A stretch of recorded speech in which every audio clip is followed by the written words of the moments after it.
제가 어릴 때는요, 어떤 문제를 들고 막 친구랑 말싸움하고 다투다가 이 말 딱 나오면 끝입니다. 무슨 말이었을까요? 야, 어젯밤에 뉴스 다 나왔어. 아침 신문에 다 나왔어. 네, 방송 신문에 나왔다. 이러면 더 할 말 없잖아요. 이건 그만큼 언론에 대한 믿음, 신뢰가 있었다는 뜻인데요. 근데 지금은 어디 그렇습니까? 방송에 나왔다면 그래서 어쩌라고 이럽니다. 신문이나 방송 뉴스가 다 엉터리라서가 아니고 또 유튜브만 본다 뭐 이런 분도 있는데요. 우리 언론이 왜 이렇게 됐을까요? 오늘 이슈 시간에는요, 언론인을 교육하고 키우는 세명대학교 저널리즘 스쿨대학원 이봉수 대학원장과 우리 언론의 문제점, 또 앞으로 나아갈 방향 아주 구체적으로 심도 있게 짚어보겠습니다. 원장님 안녕하세요. 네, 별로 안녕하지 못합니다. 요즘 기분이 안 좋으신 것 같아요. 오래간에 미세먼지 때문에 그런 것 같습니다. 공명이 소리나도 양해 바랍니다. 전 언론에 대한 어떤 불만 때문에 기분이 안 좋으신 줄 알았는데 그건 아니고 개인 신상 때문에 그렇다. 자, 제가 서두에 잠깐 말씀을 드렸는데요. 요즘 기사 밑에 따라붙는 댓글 보시는지 모르겠는데 기사 포털 기사를 보면 믿고 그러는 땡땡일보 그리고 땡땡신문은 그냥 패스 이런 내용들이 많습니다.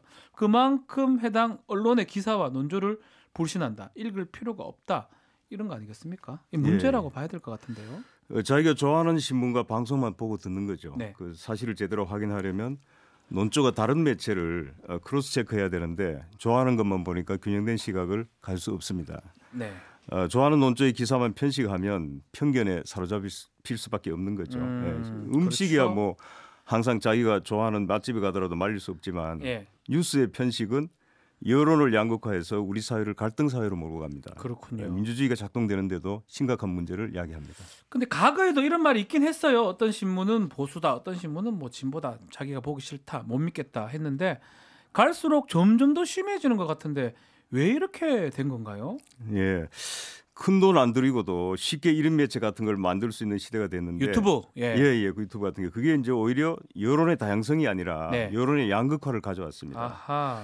우리나라는 중도 언론의 입지가 매우 좁습니다. 내용이 극단적이어야 충성도 높은 독자와 시청자들을 모을 수 있으니까 잘 나가는 유튜버들은 거의 다 양극단에 포진해 있습니다. 그렇죠. 중도는 없다고 봐야 돼요. 떠오른 게 없죠. 아무도 안 들어요 그거는. 객관주의와 중립은 언론에 포기할 수 없는 가치인데 그렇죠. 그걸 우습게 아는 매체일수록 팬덤이 생기고 돈이 되니까 사이비 언론이 창궐 하는 겁니다. 이게 특정 사안도 보면 보도 태도를 딱 보면 언론사마다 논조가 완전 정반대예요.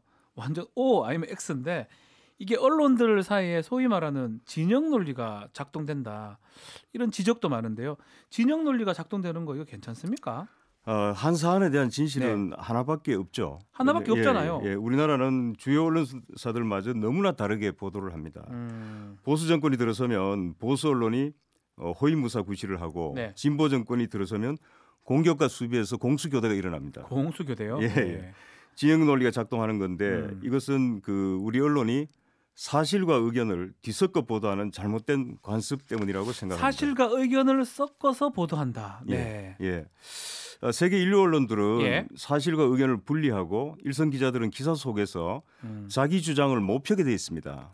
우리나라에서는 스트레이트 기사에 그냥 기자의 관점이 막 들어갑니다. 그래요. 우리나라 기자들은 어떤 의미에서는 거기가 논설위원급이에요. 아니 기자들이 막 제목 달아놓은 거 보면 이 말 써도 되는지 모르고 과간입니다. 안에 내용하고 그렇죠. 다르기도 하고요. 자기가 뭐라고 논설위원급이라는 거는 그런 평가를 내릴 수 있는 위치가 아니라는 거잖아요. 평기자가.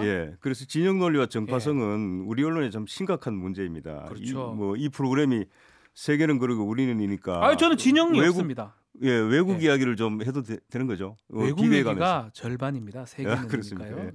영국의 가디언이라는 진보 신문이 있는데 원래 노동당을 지지했고 노동당이 집권하는 데도 상당히 기여를 했습니다. 그런데 토니 블레어가 자꾸 우경화하니까 가장 신랄한 비판자로 변신을 합니다. 심지어 당시 야당인 보수당을 지지하기도 했습니다. 보수당 지지도 한다고요? 가디언즈가? 그때 인디펜던트 신문 미디어맨에 이런 기사가 났어요. 가디언 이즈 플레잉 더 블루스. 그러니까 가디언이 블루 편을 든다 이런 얘기인데 블루는 세계 공통의 보수당 색깔입니다. 그렇죠. 우리나라는 파란색. 보수당이 뭐 족보에도 없는 빨간색으로 이렇게 써서 헷갈리기 작전. 바뀌었죠. 지금도 빨간색 아닙니까? 지금 이제 민주당은 바꿨잖아요. 아니 지금 빨간색이죠. 자유한국당 말씀이죠. 근데 그 기사를 읽어보니까 데이비드 캐머런 보수당 대표가 우리는 감시하지 않겠다. 그리고 내셔널 헬스 서비스 이제 영국의 의료 네. 보험 체계입니다. 그 의료 복지도 강화하겠다. 아하. 이러는 거예요. 근데 원래 보수당 정책은 감세하고 복지 축소잖아요. 그렇죠. 보수당의 오히려 기본적 취지가 예. 근데 가디언은 이 진영 논리가 아니라 자기들이 추구하는 가치에 따라서 보다는 겁니다. 때로는 지지하고 때로는 말하자면 그게 맞다는 거죠. 비판을 하고. 근데 우리 언론은 양쪽 다 그렇지가 못하죠. 한번 그쪽 가버리면 돌아올 길이 없습니다. 네네. 보수 언론이면 계속 보수적으로만 하고 그렇죠. 진보 언론이면 계속 예. 진보적으로만 하고 예. 그 말씀인데 자 이런 행태도 문제지만 또 다른 또 심각하게 보시는 현상 교수님 뭐가 있습니까?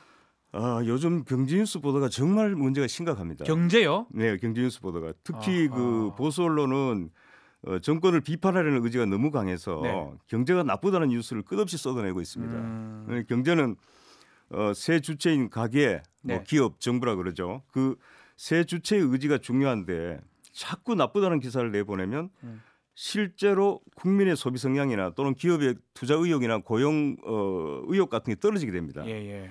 경제 전망 기사에 무슨 뭐 자기 실현 효과라 그럴까요? 네. 할 수 있겠는데 언론도 경제를 악화시키는 데 상당히 기여하고 있다는 얘기입니다.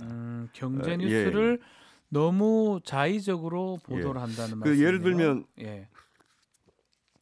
부동산 보도만 하더라도 정부 부동산 정책을 그렇게 비판하더니 요즘 조금 가격이 내리니까 기사를 거의 또 안 써요. 값이 오를 때도 극단적인 사례를 예를 들면 한국에서도 부동산값 폭등의 진원지인 서울에서도 강남 거기서도 가장 많이 오른 사례만 취재해서 어떤 때는 또 실제 거래도 되지 않은 호가 위주로 이렇게 값이 폭등했다 이렇게 쓰면 어떻게 되겠습니까? 그렇죠. 아파트 내놨던 사람들도 내가 너무 싸게 내놨나? 이러면서 매물을 걷어들입니다. 그렇게 되니까 아파트 가격이 폭등할 수밖에 없는 거예요. 그래서 경제뉴스에 이걸 뭐 지렛대 효과라고 할 수 있겠는데요. 신문 팔아먹고 뭐 아파트 분양 광고 따먹고 이것도 좋지만 결국 경제 현실을 왜곡하고 또 궁극적으로는 좋은 경제 정책을 무산시키는 겁니다. 그런 문제점이 있다는 거네요. 또 하나 예를 들면 종합부동산세를 두고 보수신문이 이제 세금 폭탄이다 이런 프레임을 동원했죠. 근데 실은 극소수 부유층이 엄청나게 벌어들인 자산소득에 대해 세금 내는 거고 서민들에게는 오히려 근로소득세 같은 세부담을 줄여주는 건데 서민들도 이거 폭탄 터지면 나도 하다못해 파편이라도 맞겠구나 이런 걱정을 하는 거예요. 그리고 정부세를 반대를 합니다. 사실 제대로 보도를 하려면 아주 부자들한테만 적용되는 그렇죠. 거지. 그걸 보도를 해야 되는 겁니다. 90 몇 %의 서민들은 아무 상관이 없다 이렇게 보도가 돼야 된다는 거잖아요. 서민들한테는 이게 세금 폭탄이 아니라 이거 세금 폭죽이에요. 왜냐하면 전혀 겁낼 필요가 없고 이게 좋은 거거든요. 다시 폭죽이에요? 세금 폭죽. 팍팍 터져서 우리가 좋은 거네요? 축배잖아요. 축배를 트는 거죠. 그렇게 보도되는 게 더 맞다는 거죠. 맞다는 거죠. 제가 보기에는. 교수님 얘기 들어보니까 조금 언론의 어떤 제목이라든지 진영 논리에 빠져가지고 필요한 게 만들어서 조금 호도하는 측면도 있다 생각이 듭니다. 자, 언론에 대한 불신이 커지고 있는데 이 언론은 조금 위상이 추락하면서 이런데 한편으로 유튜브 또 소셜 미디어 이런 거는 엄청나게 영향력이 커지고 있거든요. 그 신재민 전 사무관 같은 경우는 1인 방송 형식을 통해서 정부의 의혹을 폭로했습니다. 왜 언론이 아니라 유튜브 같은 걸 택했다고 보십니까? 그 프랑스 신문의 르몽드라고 아시죠? 거기에 그 콜롱바니 회장이 언론의 두 주적을 꼽았는데 뭐죠? 하나는 돈, 하나는 시간이라고 했습니다. 돈과 시간? 왜 그러냐면 돈은 이제 재정 독립이 없으면 언론 자유를 누릴 수 없다는 거고 잘 아실 거고요. 그래서 언론이 하나의 적이고 또 하나는 시간은 그 속보성이 중요해지면서 빨리 가야 되니까요. 권 있는 논평을 낼 르몽드가 이제 대표적이잖아요. 여유가 없다는 거예요. 그래서 결국 또 다른 언론의 적이다. 제가 답을 해볼게요. 시간과 돈이 있는 곳이 있습니다. 바로 1인 미디어. 1인 미디어. 바로 즉각으로 올릴 수 있고 돈 10원도 안 들거든요. 이게 1인 미디어와 유튜버들은 이 두 측면에서 아주 유리합니다. 왜냐하면 돈도 별로 안 들이고 신속하게 대충 만들어서 올리는데 그게 또 돈을 벌어들이는 이런 수익 구조로 운영이 됩니다. 그렇군요. 신재민 전 사무관은 뭐 정책 결정 과정에 극히 일부분만 보고 나름대로 정의감이 뭐 발동한 것 같은데 제가 보기에는 유튜브로 뜨고 싶은 생각도 했을지도 모르겠다. 모르겠다. 자, 1인 미디어 참 많이 잘 되고 있어요. 자, 3부에서 짚어봤는데요. 근데 저 문제는 기성 언론에서 이 유튜브에서 나온 내용을 그대로 전하는 경우가 있어요. 결국은 가짜 뉴스를 퍼뜨리는데 언론이 가장 큰 역할을 한다. 이런 얘기까지 있습니다. 예. 이 가짜뉴스가 기승을 부리게 된 데는 네. 그 기성언론 책임도 굉장히 큽니다. 크죠. 가짜뉴스를 만드는 사이비 매체는 기동성 있게 움직이는데 기성언론은 굉장히 굼뜨죠. 네. 또 기성언론 중에는 가짜뉴스의 생산자인 동시에 전파자인 것도 많습니다. 사이비 매체 못지않게 전파성을 드러내기도 하고요. 전파를 한다는 거죠. 예. 그러면 유튜브 등을 통한 가짜뉴스 생산 확대 이걸 우리가 그냥 봐야 됩니까? 아니면 대처할 수 있는 방법들이 있나요? 가짜뉴스가 대중에게 먹혀 들어간 걸 보면 정말 심각합니다. 심각합니다. 예. 진짜 뉴스가 솔직하지만 가짜뉴스만큼 솔깃하지는 않거든요. 사실 보고 싶지 않아요. 가짜뉴스가 예. 더 듣고 싶고 보고 싶어요. 이 가짜뉴스가 민주주의를 지탱하는 이제 공론장을 파괴할 정도로 네. 피해가 심각한데 이 정도 상황이면 사실은 저는 강력히 규제해야 한다고 생각을 합니다. 규제를 해야 된다. 언론학계에서 뭐 가짜뉴스의 정의부터 다시 하자 또는 뭐 표현의 자유를 침해할 수 있다고 하는데 네. 일리는 있지만 우리 한국 언론계가 너무 자유주의자가 많은 것 같아요. 제 생각에는. 자유주의자요. 예. 네. 고전적 미디어 이론에 얽매여서 수수방관할 게 아니라 정말 악의적 왜곡 보도에 대해서는 징벌적 책임을 강하게 물어야 된다고 생각을 하고요. 네. 뭐 방송통신위원회에서 뭐 대안으로 미디어를 올바르게 접하는 뭐 미디어 교육을 하겠다, 강화하겠다. 근데 글쎄요. 필요는 하지만 네. 큰 효과를 기대하기는 힘들다고 생각합니다. 효과는 어렵다. 예, 교수들이나 교사들 중에 미디어를 열심히 모니터링하는 사람이 드문데 누가 제대로 가르칠 수 있겠습니까? 그렇군요. 자, 언론이 제 역할과 제 기능을 다한다면 유튜브도 뭐 없어지겠죠. 유튜브에서 뉴스를 퍼뜨릴 일도 없을 것 같은데 결국 중요한 거는 우리 언론이 그 역할을 잘해야 되는 거거든요. 어떻게 해야 됩니까, 교수님? 너무 제가 진부한 질문을 드렸네요. 아니, 진부하지 않습니다. 어떻게 해야 되냐 하면 잘해야 된다고 이렇게 말씀하실 수 있는 건데. 예. 저널리즘 위기와 관련해서 네. 기성 언론들이 늘 하는 말이 뭐 유미디어가 출연하고 이 언론 환경이 변해서 그렇다. 네. 그렇게 얘기하는데 사실은 저는 상당 부분 핑계라고 이건 생각합니다. 핑계라는 거죠. 예, 잘한 데도 있기 때문에요. 네. 외국에 특히. 우리 언론의 진정한 위기는 신뢰 위기에서 출발했다. 이렇게. 신뢰가 떨어지고 예, 있다. 그럼요. 예. 그래서 잃어버린 믿음을 회복하는 것은 사실 어려운 과제이지만 언론인들의 마음먹기에 따라서는 또 풀 수 없는 과제도 아닙니다. 예. 그래서 우리 언론인들이 정치 권력과 경제 권력의 끊임없는 압박과 유혹을 받고 또 국민들로부터 기레기 소리를 듣지만 기레기요. 예. 예. 그래도 프로들은 이런 언론 환경 탓만 해서는 안 된다고 생각합니다. 네. 언론인 개개인의 각성과 또 노력을 바탕으로 집단 의지를 표출을 좀 하고 네. 또 집단 행동도 필요할 때는 해야 됩니다.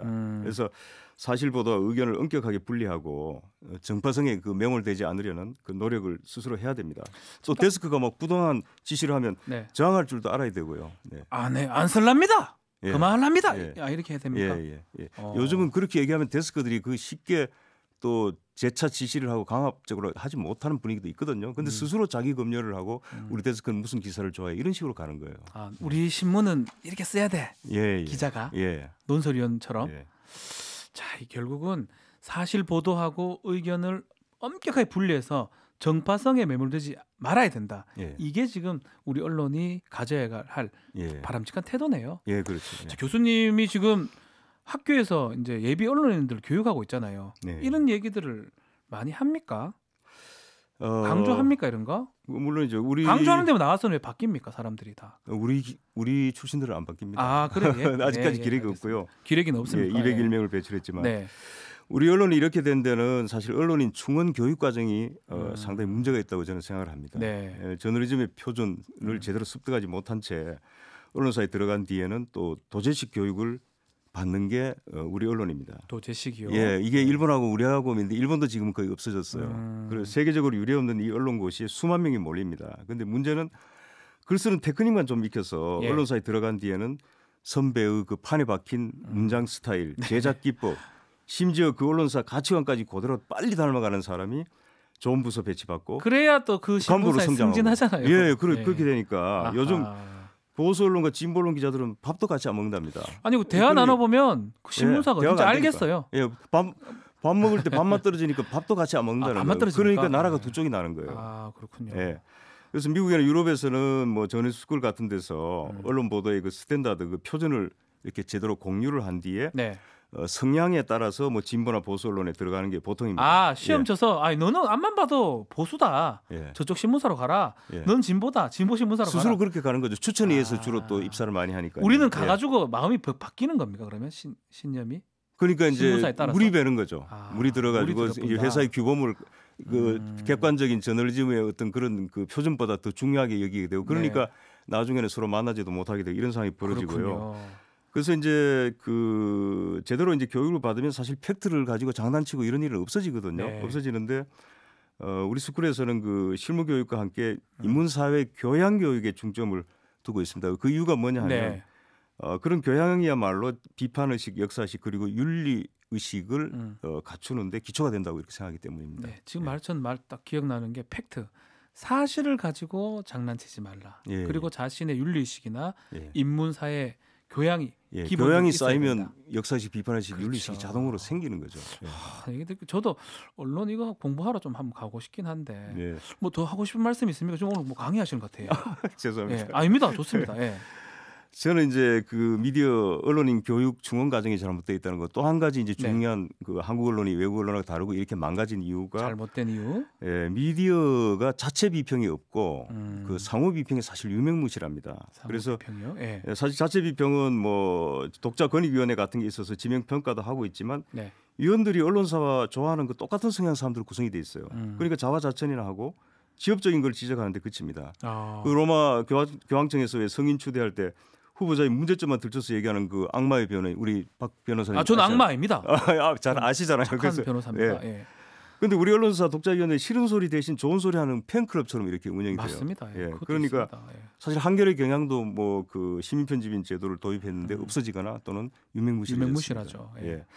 그리고 이제 미디어 자체 비평 말고 미디어끼리 이제 상호 비평은 이제 우리나라 기성 언론들이 특히 이제 동업자 의식이 강해요. 그래서 뭐 너나 잘해 이런 식으로 서로 그냥 간섭을 안 하는 거예요. 그런데 사실 영국이나 이런 데 제대로 된 언론이 있는 나라들 보면 진보신문 가디언 예를 들면 매주 미디어 섹션을 만들어 왔어요. 일부러 만들죠. 그래서 뭐 그 사이비 보수를 신랄하게 비판을 하고 그랬죠. 그래서 역시 이제 언론이라는 공룡을 상대할 수 있는 것은 역시 공룡이 언론밖에 없다. 이렇게 생각을 하고요. 저희들이 오죽하면 저희가 이제 자체 매체를 비영리 대한 매체가 단비뉴스라고 있는데 만들었습니다. 거기서 한국 언론을 망친 사람들 지금 시리즈를 하고 있습니다. 어느 기성 언론도 못하던 일을 이거 미디어 비평을 제대로 좀 해보자. 망친 언론사나 언론인들을 지금 바로 합니까?